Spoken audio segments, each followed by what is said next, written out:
नमस्कार फ्रेंड्स। आज हम लोग जानेंगे वैदिक ज्योतिषी के एक गूढ़ परंतु अत्यंत प्रभावशाली तत्व के बारे में, और वो है वर्गोत्तम ग्रह।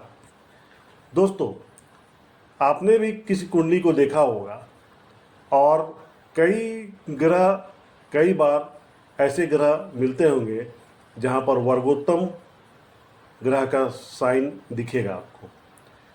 तो सबसे पहले हम लोग जानते हैं वर्गोत्तम ग्रह का अर्थ क्या होता है। जब कोई ग्रह जन्म कुंडली अर्थात लग्न कुंडली और नवांश कुंडली दोनों में एक ही राशि में स्थित हो तो वह वर्गोत्तम ग्रह कहलाता है। उदाहरण के लिए, यदि सूर्य लग्न कुंडली में कन्या राशि में है और नवांश कुंडली में वही सूर्य कन्या राशि में स्थित हो तो सूर्य वर्गोत्तम कहलाएगा। वर्ग का अर्थ ज्योतिषी में ग्रहों का विश्लेषण केवल एक कुंडली तक ही सीमित नहीं होता। कुंडली के 16 उपवर्ग होते हैं जिन्हें षोडश वर्ग कहा जाता है। ये वर्ग किसी ग्रह की शक्ति, फलदायित्व और अस्थायित्व का सूक्ष्म मूल्यांकन और विश्लेषण के लिए आवश्यक होते हैं। दोस्तों, षोडश वर्ग के 16 भाग इस प्रकार हैं। लग्न कुंडली, जिसे D1 के नाम से जानते हैं। होरा कुंडली, इसे D2 के नाम से जानते हैं। दृष्टांश कुंडली D3 के नाम से जानते हैं। चतुर्थांश कुंडली D4 के नाम से जानते हैं। सप्तांश D7 के नाम से जानते हैं। नवांश D9 के नाम से जानते हैं।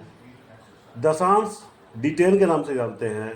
द्वादशांश D12 के नाम से जानते हैं। षोडशांश D16 के नाम से जानते हैं। विषांश D20 के नाम से जानते हैं। सिद्धांश D24 के नाम से जानते हैं। भाग्यांश D27 के नाम से जानते हैं और त्रिशांश D30 के नाम से जानते हैं। इसके बाद खवेदांश D40 के नाम से जानते हैं। अश्वेदांश D45 के नाम से जानते हैं और षष्ठ्यांश D60 के नाम से जानते हैं। जब कोई ग्रह 16 वर्गों में अधिकांश में सभी एक ही राशि में स्थित हो तो वह पूर्ण वर्गोत्तम ग्रह माना जाता है। यह एक अत्यंत शक्तिशाली योग है। अब आते हैं, देखते हैं वर्गोत्तम ग्रहों के लाभ।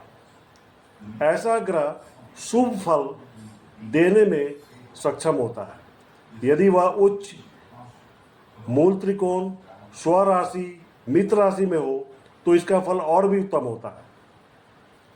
अगर ग्रह त्रिकोण या केंद्र में हो तो शुभ भाव और शुभ भाव का स्वामी हो तो अत्यंत शुभ फलदायक होता है। किन बातों का ध्यान रखेंगे इसके लिए?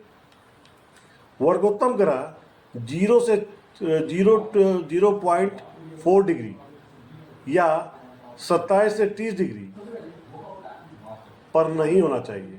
अर्थात वर्गोत्तम ग्रह, फिर से सुनेंगे, वर्गोत्तम ग्रह 0 से 4 डिग्री या 27 से 30 डिग्री पर नहीं होना चाहिए, अन्यथा उसका फल कमजोर होगा।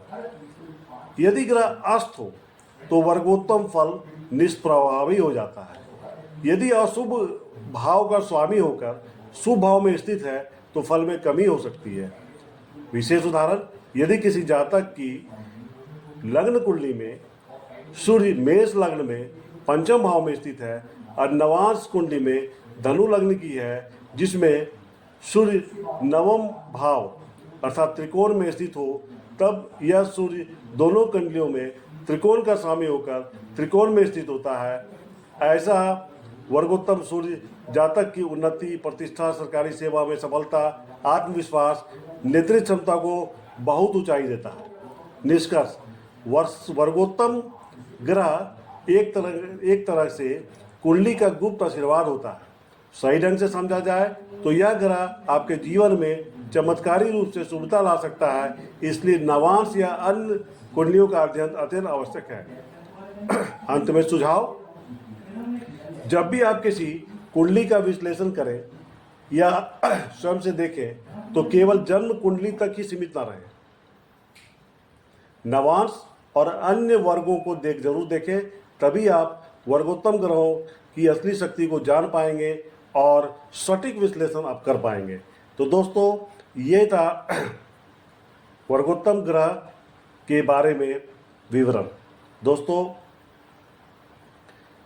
इस वीडियो के डिस्क्रिप्शन बॉक्स को भी ज़रूर देखेंगे, सारी जानकारियां मैं उसमें भी डाल रहा हूं।